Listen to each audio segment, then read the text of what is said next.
This is Dad to Dad. Boy, it's been a long time since we've had the little father-son chat. Just a couple dads talking to other dads about dad shit.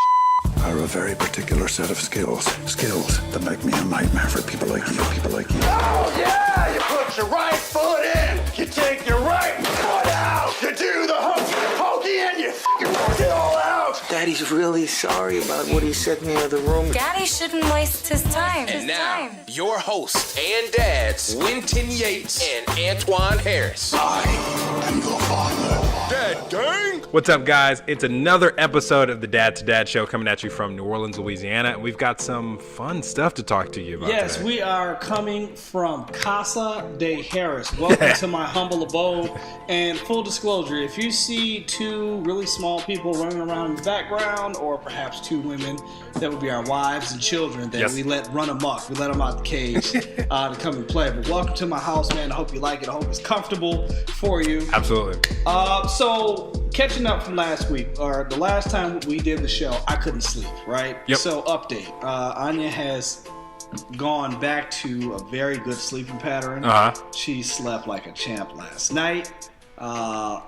Friday night and Thursday was also a good night too. So I have gotten full like 8 hours. Let me tell you, in fact, I woke up today at 4:30 a.m. Yeah. Because I went to sleep at 10 and I felt super rested. I woke up, made coffee, watched, infomercials, and I was happy about it. And Anya was in the bed, crashed out. So I've been doing very well since we last had the show.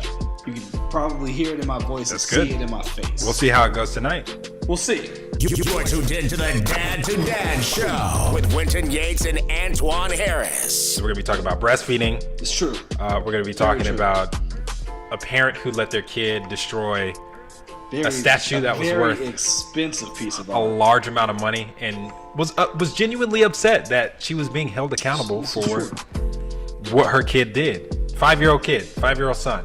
Watch your kid. Yeah. And don't go to expensive places with expensive things and leave your child unattended is the moral of the story. Ladies and gentlemen, can I please have your attention? I've just been handed an urgent and horrifying news story. The story I have today is about a woman with her 5-year-old son, was in a museum. Mm-hmm. We'll have the video. Hopefully I'll put the video over this so you guys can see the video while it's playing. But they're in the museum. Son is playing. Walks over, knocks over a statue, a piece of art. Oh, no. Price tag on this statue, $132,000. Breaks it. And then is upset that she's being held accountable for having to cover the tab for this art that her son destroyed. Thoughts? My first inclination is, why would you be in an area that has very expensive things in the open? Yes. Knowing the temperament of your child, why do you not restrain them to a certain degree? Not where they're in a straitjacket, but a good example. No, if you need a straitjacket, go strap that thing up. I mean, if you're going to take that risk of being in a place like that with very expensive things, and your child is rambunctious. And it's not even an ADD thing, because I feel like all kids have that. Not Right. that I'm diagnosing them, but they don't pay attention to what they're doing. It's all toys. I was in church earlier today. My daughter thinks every chair is for climbing on and playing with, and it's not. Yes. And then when she's having fun, she likes to scream. This is not a place for screaming unless you're screaming for Jesus. Okay? So we have the island in the kitchen. We have the bar stools. Very nice bar stools. But lately I've had to put them on the counter on the island because Ryan likes to climb on top of them. So I, as a parent, have to take the necessary steps to keep her from doing this thing. What you're describing, the stools. I just looked it up. It's called responsibility. And your face is right next to the name. So again, I don't understand, Brother Yates, as I like to call you, why you would take your child to a museum, right, and not restrain them to a certain degree so that they are watched. This is what kills me, though. She's just sitting there. This is what kills me, is that the comments under the picture, there are several people that are like, well, why did the museum have this art? If it's so expensive, why do they have it out in the open? Are you...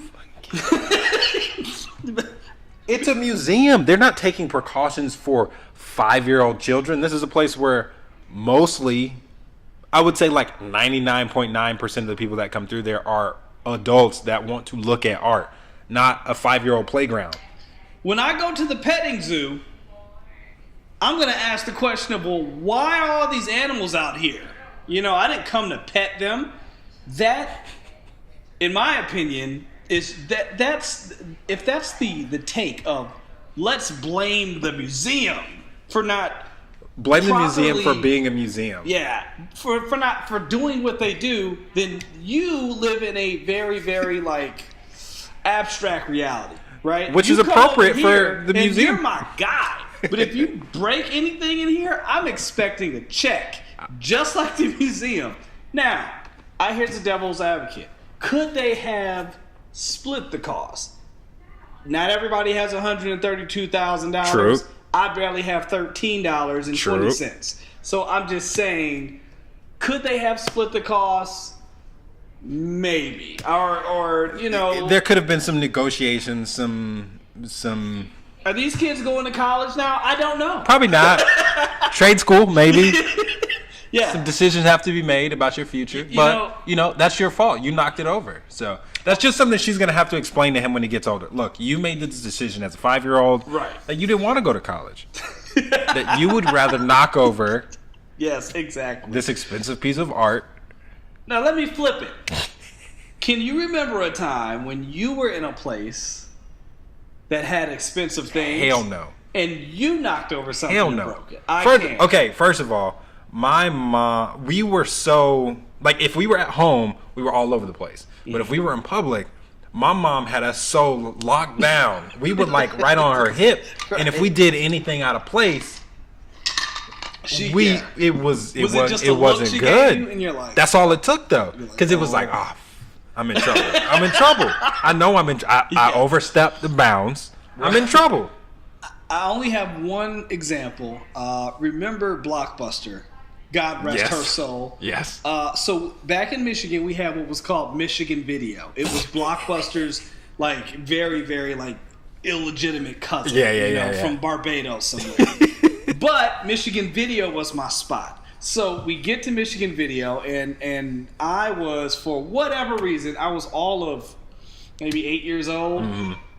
And I'm looking at this like 6-foot shelf, and I'm thinking like Spider-Man. Yeah. Makes sense. I'm there with you.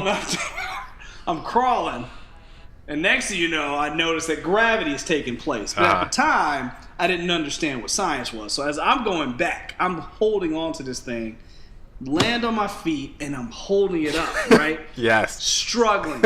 And so picture this. Picture movies. The VHS movies, too, the thick joints in the big plastic case. Yeah. Oh, not even like the cardboard like sleeve. Those big like big ones. Yes. Yeah. Falling, hit me in the head, and I'm yelling, "Mom!" Wait, how old were you? I think I was like 7 or 8. You were old enough not to know not to do what you were doing. I knew I shouldn't have done it, and that taught me a lesson. So she came, she helped me.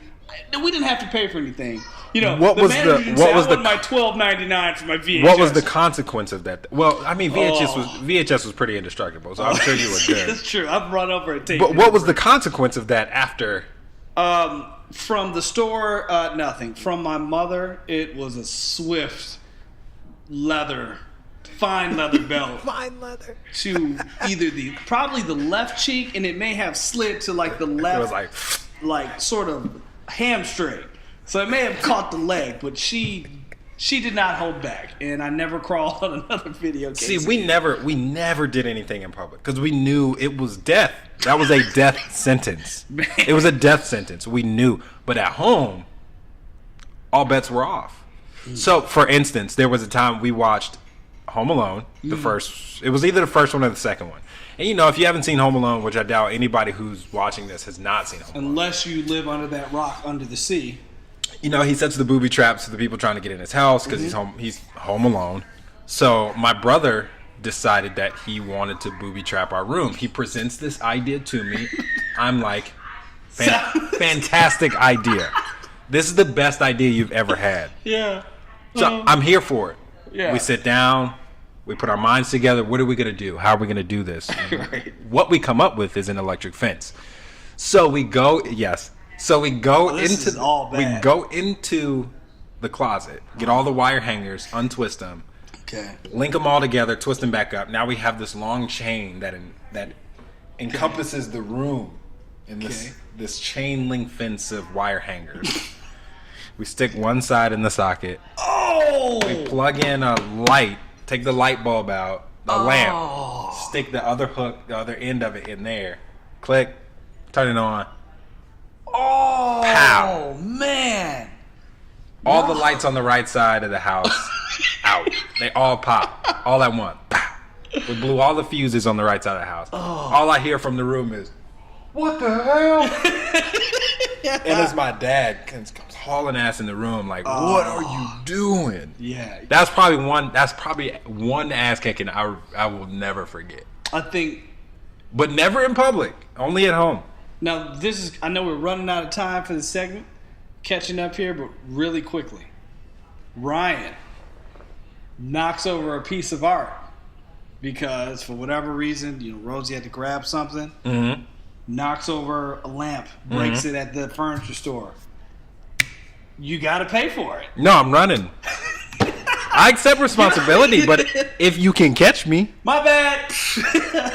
My fault. Come on, let's go. You know what? DC did the Flash right. They did do the Flash. I mean, in real life, you have to. It's your child. It's an extension of you. Their actions are an extension of you.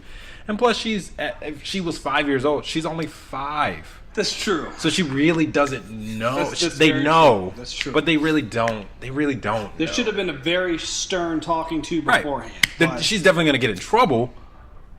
But they're still 5. And you as a parent are still the person who's going to take the consequences of their public action. Speaking of consequences, in our next segment, we talk to someone who is going to essentially teach us the consequences of our actions if we don't get involved when it comes to breastfeeding. Yes. And being, I'm excited. Being there. This is something you don't want to miss with Miss Shanika LaDuff. Yes. From Labor and Love coming up. Keep up with us and smash that subscribe button. Welcome back, everyone. We are here with the one and only Shanika LaDuff from Labor of Love. And what you do is pretty much amazing for us because we're talking about breastfeeding, and we as guys sometimes feel completely helpless. I know I did when my wife was breastfeeding Anya. I wouldn't even be in the room. Like, all right, that's y'all time. I'm gonna go and do Xbox. So first of all, welcome. Thank you for doing this. This is great. You. And tell us a little bit about Labor of Love and everything else, and how your day was going today, and anything spectacular happening in your life. Yeah, what you do? So Labor and Love is a great organization. We help educate new parents, especially mommies, but even dads, on childbirth education, breastfeeding, and also help support when you go home with baby, because it's a huge transition. I'm also a labor and delivery nurse, so I did a 12-hour shift, delivered some babies, brought some life into the world, and That's awesome. Just one of those days. Has it become routine for you now that, right, since this is what you do for a career, and so it's like, brought him in, it's 8 pounds 5 ounces, cool, peace, next baby. Yeah, is the magic still there? The magic is always there. Really? Every baby is different, every experience is different, so it has not become routine yet. So what was today's today was a water birth, I was told? Beautiful right? water birth, yes. Wow. Are those hard? For the mom, yes. Wow. Hard, you don't have any medication, but it's beautiful. Nice. So you have some women who it looks beautiful, easy, they're really strong and composed, and then some women make you freak out because they make it look and sound like a horror movie. Yeah. So it just depends on her pain tolerance. And I'm sure that rubs off on the dads on the side Some dads freak out. Yeah. Some dads sit in the corner and look, That's me. stunned. I I'm can just see like, the headlights, I'm sure. And some dads, like the dad I was with today, was amazing. He was all into everything, and he was very, very supportive. I was pleasantly surprised. Yeah, that's how I was. Yeah. I was all up in there. I was more or less like, whoa. And then I remember, like, I did cut the umbilical cord, so like that was cool. Cutting this like long spaghetti string, but. They were like, hey, do you want to see? I'm like, no, I'm good, man. I'm just going to remember the good things and let me know when you're done. I'm right here. I was like looking at Jack, like, Jack, you can do this. You can do this. I can't do this. See, I was the total opposite. I was holding Rosie's hand, but my hand, I was like all the way. You saw everything. Oh, I was in there with the doctor. We were head to head. Out we were head to head, and I was like, okay, what's going on right here? What's this? You didn't try to catch the baby? No, I didn't want to mess anything up. I didn't want to do something wrong. I was more than willing to be in there and watch and learn and see everything. I feel like I didn't want to I feel like you were judging too. Like, wait a minute, that ain't the way I saw it on the video. So what are you doing? No, but that's for real. Because I remember in middle school health class, we had to watch Miracle of Life. Have y'all watched that? Man. No. Yeah. It's just really. Yeah. The only way I can describe it is super gruesome. They make it the worst. I swear it's just a way to make kids. I think it's pretty much a sex ed. Yeah, 100%. Prevention. 100%. You know what I'm saying? They're like, this is what you got to go through if you do that. Because we all were sitting there like, never. Nope. And then when I was in there, I was like, I don't remember it looking like this when I was in class. And it's totally different. It's not as bad. So. That's a good transition because we're talking about obviously labor delivery. So as soon as Ian was born, they try to get her to latch, right? A lot of issues. I obviously couldn't do anything. I was just sitting there like, what's happening right now? But I was taking pictures. So when you're in there at that moment, do you help them, help the baby and mom get acquainted right from the beginning? So yeah, you actually want to do that within that first magic hour of life. That's when the baby's really alert. That's when the baby is going to latch on. And then newborns go into a deep sleep cycle for the next 24 hours. So it'll be really difficult to get them to latch after they get really sleepy. So that first magic hour is important. Like you, I've had friends other than you that had problems within that first hour, even first couple of days where they just couldn't get the baby to latch. Is there a specific reason why that might happen? Because we didn't have that experience. I know Ryan, she still eats like a monster, but she was like, oh, I can eat? All right, let's do it. But I've had friends that had the experience of total opposite end of the spectrum where the baby just wouldn't. Right. I think a lot of people watch videos and, you do the breastfeeding education. You see these newborn babies. I don't know where they find the babies for these videos, but they latch on perfectly the very first time and then they nurse for 30 minutes. That's usually not real life. So the baby has to learn, mommy has to learn. It's all about practicing that latch, and it takes some days for them to get used to it. So usually a newborn baby, you wouldn't expect them to nurse longer than about 5 minutes, give or take, within that first hour. See, I'm really glad you said that because we had a lactation specialist who we did not like. Should have To called put me. it lightly, we did not like because they made it sound like it's supposed to be so idiot-proof, almost. And then we went to the breastfeeding class and they showed us the video and it was like, you put them on your breast and the areola is dark so the baby will naturally go. And it was like you said, it made it seem like, oh, I'm not mature enough to sit through that class. I can't lie. We both were sitting there like, oh, we can do this. Is easy. But I could see how that could play on a mother's mind if it doesn't go that easily, where the baby, you don't put him there and the baby's not immediately there. And most of them don't. And there's definitely a learning curve to breastfeeding. So where do you even start when teaching a new parent, a new mother, how to breastfeed? Because I'm sure that is, for us, it was just completely foreign. So my favorite place to start is my favorite thing in the world, skin to skin.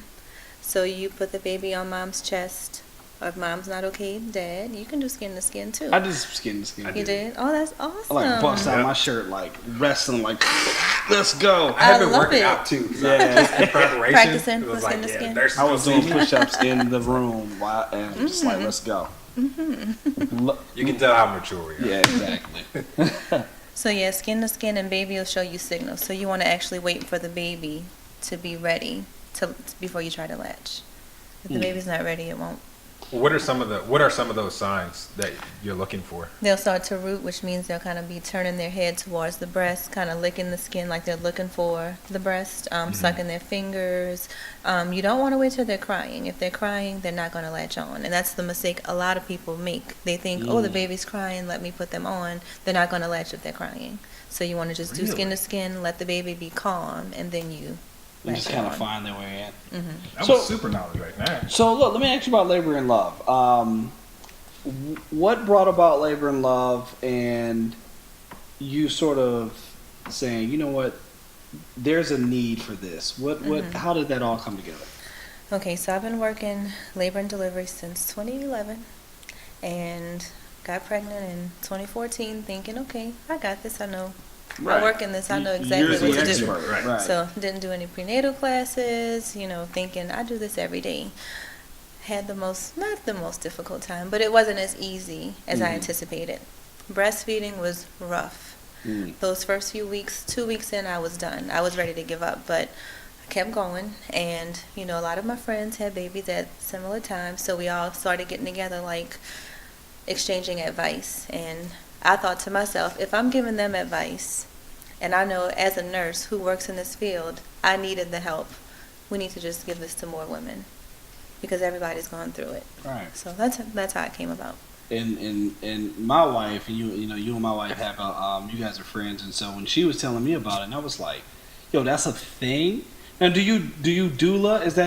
Do you doula too? Is that how you do it? Like I'm doula-ing. Is that a? So I'm not a doula. So I don't. Is there requirements? Like, is there You have to be certified. application? There's some education that goes into becoming a doula. Really? There are some doulas who work with labor and love, some wonderful doulas. But me as a labor and delivery nurse who's knowledgeable and very supportive, I'm a birth support person. Yo, I found out what a doula was when my wife got pregnant and said, I'm getting a doula. And I was like, I thought it was like a form of medicine, right? She's like, I'm getting a doula. And I'm like, is it going to help? A device. Yeah, like, is that a thing? Like, is it a tangible product? And it was actually a person who, I can't wait for you to meet her. She's awesome, actually. I'm down, because I still don't know what a doula is. Like, in my mind, a doula is like a shaman. You know what I'm saying? No, like, for real, like feathers and like, I thought that's what a doula was. I trust me, I share that. And again, I'm not mature enough to even know what a doula is, but when I met my wife's, and she's so cool, and not to mention she's a hell of a vegan cook. So, but we'll meet her eventually in life. But for now, all right, so back to labor and love. So do you, let me ask you this, do you help just like individual women? Do you teach classes? Can someone say, do you have, let's say, like a partnership with one of the hospitals and and can teach a whole class? Like, I'm pretty sure people are, especially new moms or, moms to be, families rather, are looking for something like this to sort of, quote, latch on to. That was pretty cute. We found it. We found the slogan. It's like labor and love. Latch on to us. But but is that? Are you seeing that need increasing? I guess is what I'm asking. Definitely. So group classes, of course, are available in individual and family classes. So we can come into your home, do teach at different hospitals. We also go into different doctors' offices and do education, one-on-one education with patients who are in need, who may not have the means to come to a class. Very cool. Okay. So, on that note, let's take a quick break. We'll come back. A few more questions. I've got some burning questions. I have one serious question. oh goodness. But we're gonna take a quick break. You are tuned in to the Dad to Dad Show with Winton Yates and Antoine Harris. All right, guys, so we are back. Remember, if you want to chime in, be a part of the conversation, you can follow us on our social media, on our Twitter, Dad2Dad Show. Also on the Instagram, Dad2Dad Show. Also on the Facebook. The Facebook, Dad2Dad Show. And you can send us an email. dad2dadshow@gmail.com. That's it. We are here, Labor and Love with Miss Shanika LaDuff, and we have some burning questions. Yes. I think I'm going to let Winton take the first shot. So, we started this show kind of for the same reason you started your organization. We saw a need for dads out there who are new dads, and just there's no network of dads talking, sharing information about being dads. Breastfeeding for us, I think we all go through this feeling of feeling helpless, especially if it's not going right. Right. What is some advice? What are some things that dads can do to be helpful in the process of breastfeeding? And full disclosure, if you hear anything in the background screaming, or if you see a little person running around, it's just my daughter. This is just follow-up from last week from the sleep regression. So yeah, Yes. but that's just full disclosure. But anyway, you were saying. So how can dads be supportive? That's your question? Yes. First of all, be morally supportive in those first crucial weeks of breastfeeding. A lot of women, it's very stressful, very overwhelming, and if you don't make it through those first 3 weeks, women tend to give up. So having that support morally, just to stick with it, to be committed to it during those difficult times, getting used to it, being tired, having sore nipples, having a little baby attached to you, constantly trying to get used to nursing is very important. So that would be where you start off in the beginning. But what do we do, like physically? All right, Jack's trying to breastfeed. What am I doing as my daughter's like Nursing? screaming or nursing, one of the two. It's like torture going on back there. She's just trying to fight sleep. This sleep torture. Yeah. And believe it or not, it's actually like 9 o'clock right now where she should be asleep. But yeah, like physically, what am I able to do? Because when Jack was breastfeeding, I was like, cool, you got what you need, let me know, I'll be in the other room. And I got a feeling that wasn't the right move. No, you can do a lot. First, you want to make sure mom is in a comfortable position. You can help her with positioning. Newborn baby, you can actually help. And I love to give my dads jobs in the delivery room. So if the baby is latched on, a perfect thing to have dad do, because it's a usually little baby, small head, big breasts, so dad can actually hold the breast back so that baby can still breathe while they're nursing. Newborn babies are learning how to suck, breathe, and swallow at the same time, so we don't want them getting their nose covered. So that's a good place for dad to start being kind of hands-on. I like that. I have a visual in my head, but it's hard, so I can't figure out where my hand goes. Okay, so all right, so now the baby's breastfeeding, and she's in her rhythm. What else can I do now that she's positioned well? Baby is latched on.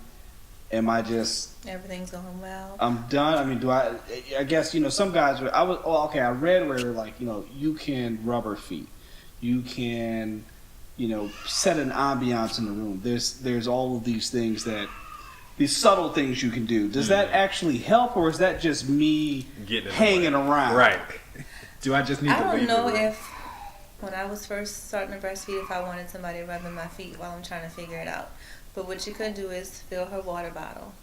Make sure she has a big cup of ice water, because you need a lot of fluid, first of all, to create a lot of breast milk. And you're thirsty after having a baby, so you want to have that. You can also have the nipple cream ready, because you want to apply nipple cream after every feeding. Make sure she has pillows if she needs it, and something to eat after would be really good. So you almost function as like a pit crew, like a racing team. Yeah, so like you're just kind of like the support crew. Really. If a mom, for those first 3 weeks at least, can just focus on herself and nursing, I think a lot more women would be successful at breastfeeding. So really, we could like do the dishes.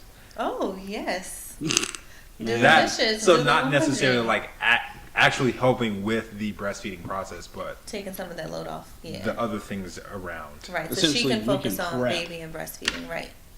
Do you find a lot of new dads asking or looking for something to do during that process, or looking to help, or are they kind of like me where I was like, Call me if you need me. I'm right over there. Yeah, it just depends. Some people are really curious and, want to see how they can fit in. And some people, feel like you did, like, oh, I don't have a place here. But you do have a place. It's a family event. And, dads play a very important role.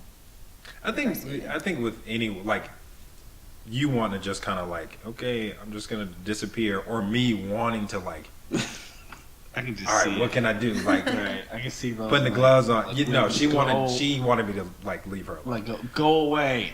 God. I feel like that all stems from the same root of us not knowing what to do, because we're kind of like, we can't breastfeed, so we're kind of useless, or we feel useless. You feel useless, yeah, but you're not.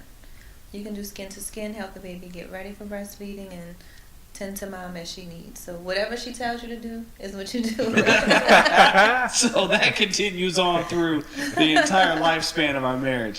Right. So it is when it comes to breastfeeding, what are some things that we as guys what should we ask? Is, hey, have you breastfed 4 times today? Or how can we, sort of keep it in her mind, like, breastfeed and keep trying? Mm-hmm.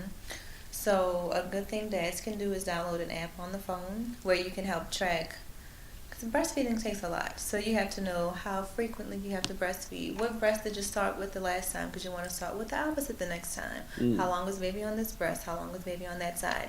So you could really keep track of that information on the app. And I would say in the beginning, you want mom to nurse whenever the baby wants to nurse. So when baby starts giving you those signals and those cues in the beginning.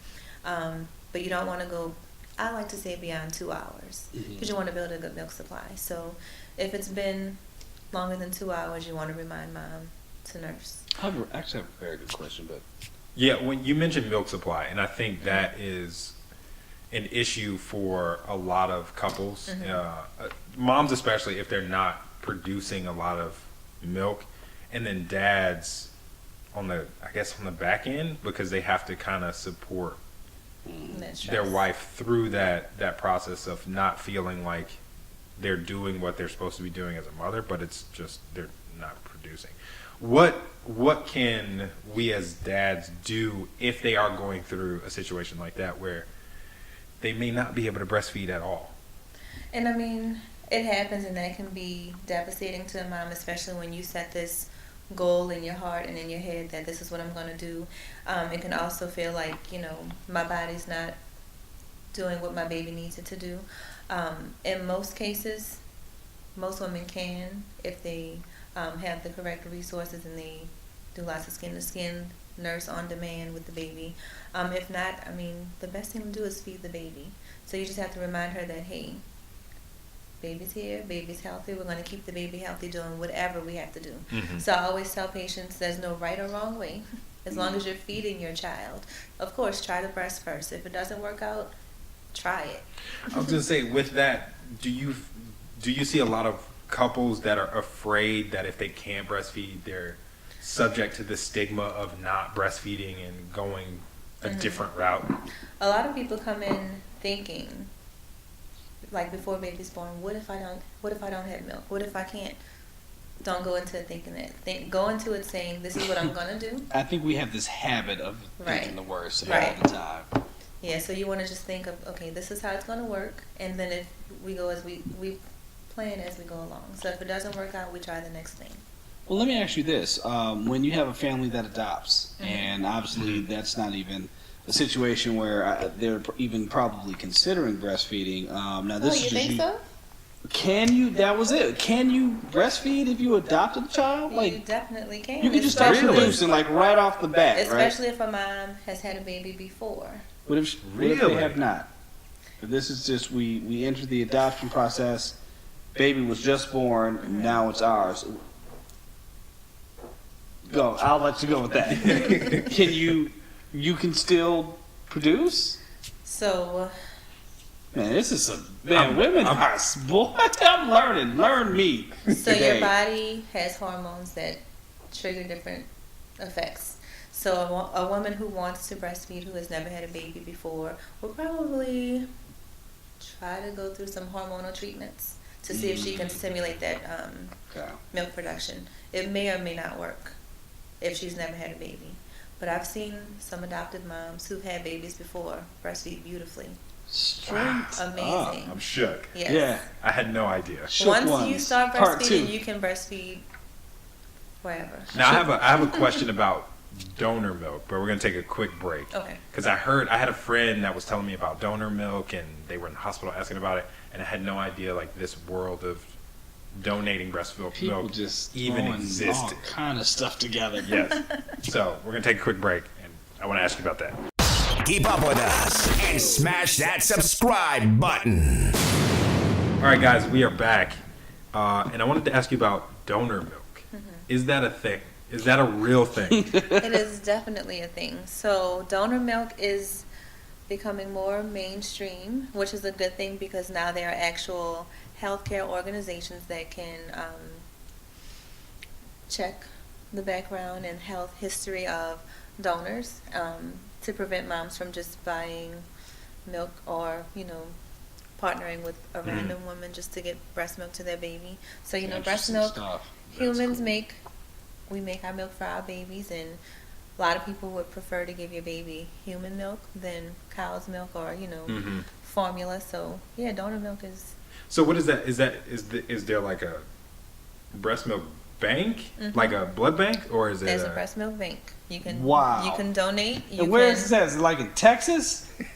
There's actually one here now. Really? Wow. Recently opened here. Y'all are hiding out. We don't have like a bourbon bank. That's just a distillery. Distillery. Is it? So do I get to walk in the bank? Oh, we got to go to the bank thing. You've opened this Pandora's box for me. I need to know more about the bank. Is it all right? So I get in the bank, right? First of all, you got to use a thumbprint to get in, right? And you got to be a mom. You can't be. Yeah, you got to be a mom. You have to be a mom, right? So, all right. Do you get to pick?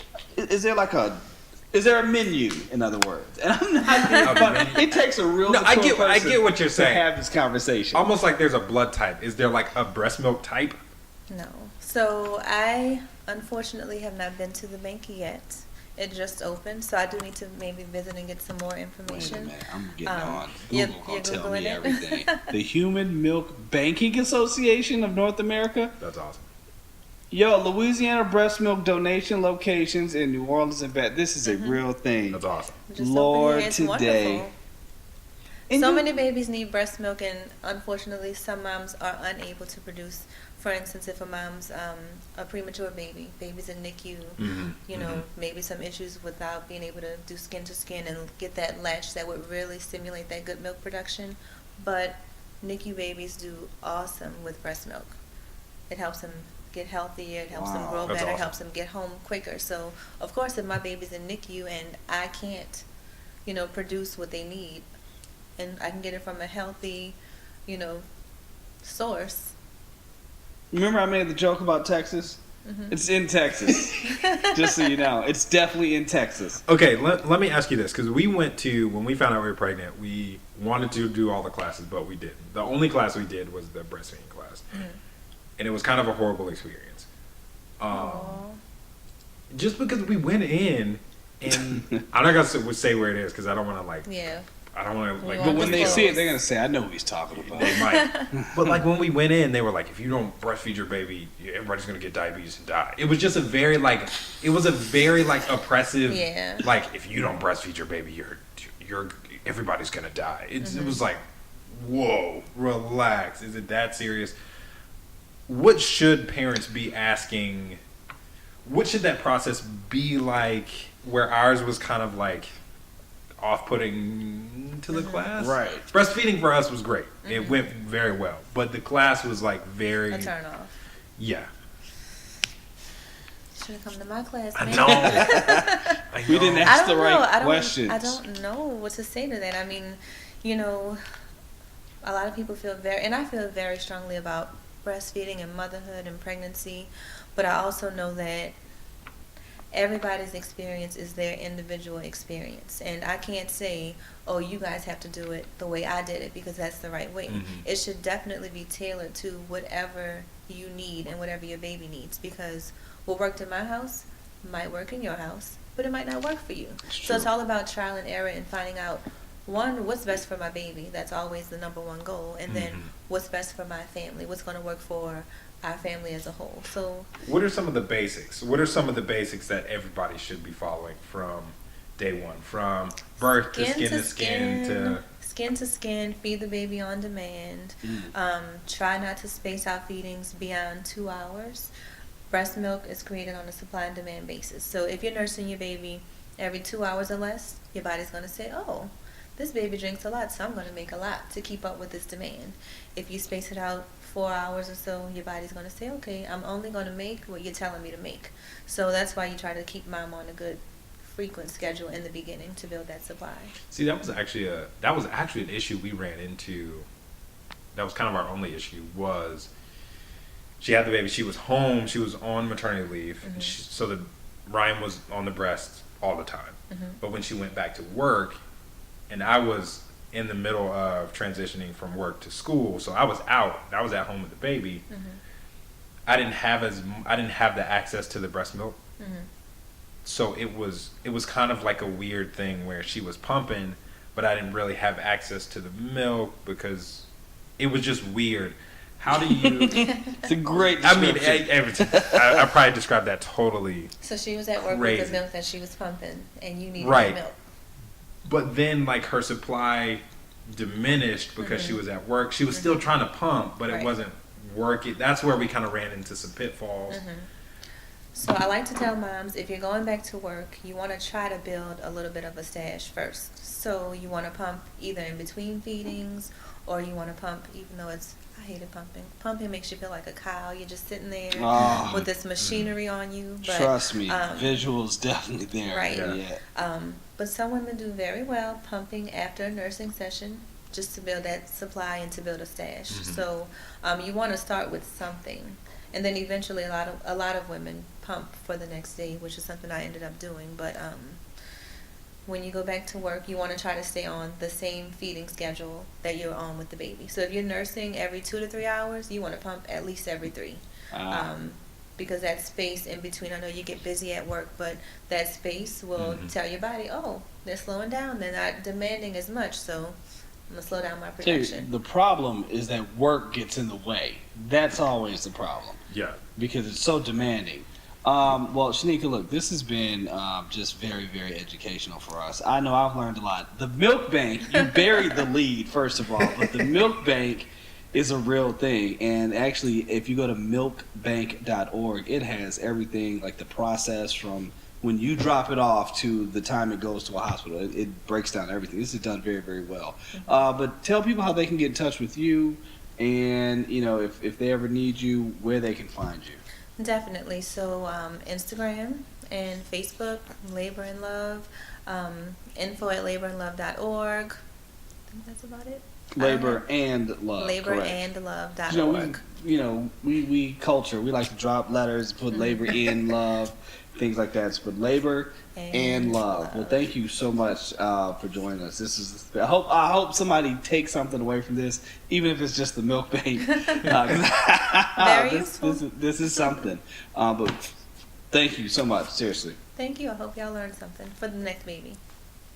Whoa, bombshell. Next baby. He's like, yeah. You ready?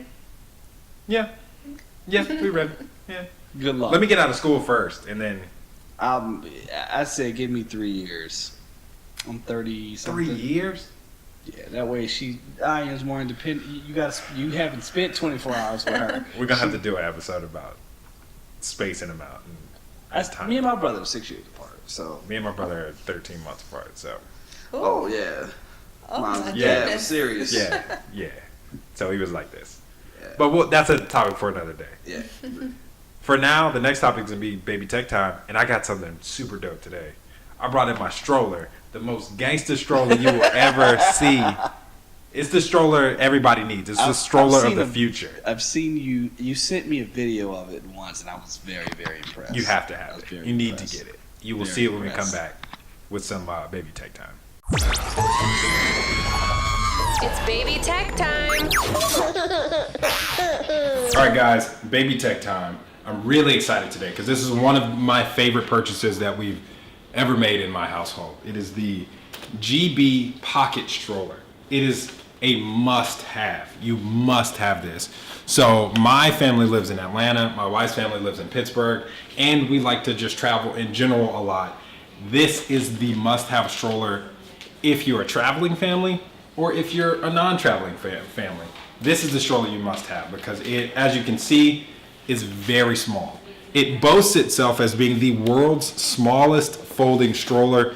It retails at about $179. There's a step up that's about $229. Yes, the price is lofty, but it's worth every cent. In my eyes, it's worth every cent. And we've had it since Ryan was about 6 months. And as soon as she could sit up, she was in this. And I believe the website says they can be in this up to about 50 pounds. So you're gonna get a lot of use out of this thing. So we've been using this for a long time, and we get asked about this every time we travel. So let me get into it. First, I'm just gonna compare size. Jogging stroller, big, bulky, big wheels, does the job, it's great. Cup holders, all this stuff, it's big. This is the pocket stroller next to it. Is that small. This is my camera bag, my book bag next to it. Just as small. Theoretically, I can fit this inside of a book bag. So when we go on flights, every parent, every family that goes on flights knows you're gonna have to check this at the gate. It's gonna go under the plane. This, no, we just fold it up. We put it right over in the overhead. It's lightweight, it's great. So let me show you why it's worth $179. See right here, this little clip, you flip that, it opens up, it flips out, and you are good to go. That's it, that's the stroller. That's it, that's the GB pocket. Now let me show you comparison to this one right here. As small as it was folded up, this is my favorite thing. And it is great, it's sturdy. You can take this just about anywhere. We have really put this, you can see it's dirty. We've really put this through its paces. So when you have this, you're not gonna get the luxury of the cup holder, you're not gonna get the luxury of like a super great sunshade. It's got this really basic sunshade, but what you are getting is quality in the construction, you're getting the compactness in the size, and you're getting the portability of this. And it is 100% worth it. So when I was buying strollers, when we were looking at strollers, one of the most important things for me was the wheels. I hate those like really cheap plasticky wheels. This one's got a really solid wheel on it it feels smooth when you're riding. It doesn't get all jammed up. The bearings, everything in the construction of this wheel is great. So when you're riding, it's really smooth. And that was one of the important things to me is I didn't want to be fighting the stroller to actually use it. The next thing is it's got this little compartment space in the bottom where you can put stuff. You can't really get a whole lot in there, but it's enough for a purse, phone, keys, wallet. You can put a good amount of stuff in here, but you're not going to get the same amount of stuff you would in something like this. But if you're thinking about the situations that you're going to be using this in, you're not really going to be thinking about putting a whole bunch of stuff in the bottom of your stroller anyway. The next thing is, you look at the buckles and the straps. It's got these nice neoprene padding. It's 100%, I'm sorry, not neoprene. This is all polyester. These nice paddings for your kids' shoulders. And this all comes off. So if they poop or throw up or any other bodily fluids, you can just take all this out and wash it, which is great because we all know something's going to eventually happen. Up here, the handles. We know that the other strollers, you usually like grab it here, but this has got these really cool handles. It doesn't really add anything to the control of it. It's just kind of a cool like bull horny design. I like it. I think it does really assist. This design is really just for when it folds up into the nice square. That way everything fits into this nice square package. So these white buttons here are how you activate the folding. You can push it down, and that's when you start the folding process, which I will show you in a second. like I was saying, the sunshade here is not really that much. Unless the sun is like directly in the right spot, it's really not gonna do much of anything. And it's kind of flimsy. This would be the only critique of this model that I have is the sunshade, but the next step up has a really nice sunshade. So if you want to spend a lot more money for the next one, you'll get a substantially better sunshade. So let me show you the actual folding action. You can do, it's got two kind of sizes. There's a small compact size and then there's the smallest. So I'll show you first the small, just kind of the small one without folding everything up. Say you get somewhere, you just need to fold it up real quick. You push these buttons and you just push it down, fold it, clip this, and everything is folded up. It's great. So that's the small compactness of it. The wheels kind of extend out a little bit more. There's a next step up that it folds up, and these wheels are actually up in here, so it's a little bit smaller, and I'll show you that. Again, when you're taking it out, you just shake it, and that's it. It's out. This is, by every time I do this in the airport, at least 6 other families come running up to me to see me do this again, and they'll ask where I got it, what it is, all kinds of stuff. And it's great. As a matter of fact, here, you want to get in it? You want to show them? Here. And Ryan, she's about 24 pounds. So you can see her size in here. I'll show you. And it's easy to snap it up. Snap. Snap. And little pads are there. She fits in there pretty great. And it's easy, you know, move around. Comfortable. She sinks like right down into it, so they're not sitting straight up. It's got a little bit of an angle to it, so they're nice and comfortable. They're not sitting straight up. They're not sitting too far back, and it's kind of it's a smooth, comfortable ride. But when you're ready to go, you wanna get out? Come on, girl. They can get out. They can go, and then I'll show you the smallest that it goes. So here in the back, to get it even smaller, there's these little white buttons here. And you just fold these, you tuck these legs, these back legs up. Tuck those up in there. And I like to make it a little bit easier, I like to put the front wheels against a flat wall. Just push it down. Fold everything up. Everything's tucked in, nice and neat. And that's how small it gets. It's perfect. It's by far the best stroller we've ever purchased. And I really recommend this for any and every family. If you're gonna buy a big budget, spend a lot of money on a stroller, I think this is the one. Forget about those cheap umbrella strollers. Get this one. It's gonna last you longer, and you're gonna be able to take it more places, travel with it better, throw it in the back of the car. It's gonna take up less space. GB Pocket Stroller. We're gonna put the link on the video. I really recommend this stroller. So check it out. Keep up with us and smash that subscribe button. Okay, so I hope you enjoyed Baby Tech Time for this week. That stroller is dope. It is essentially one of the best purchases we've ever made. Ever. I'm a fan.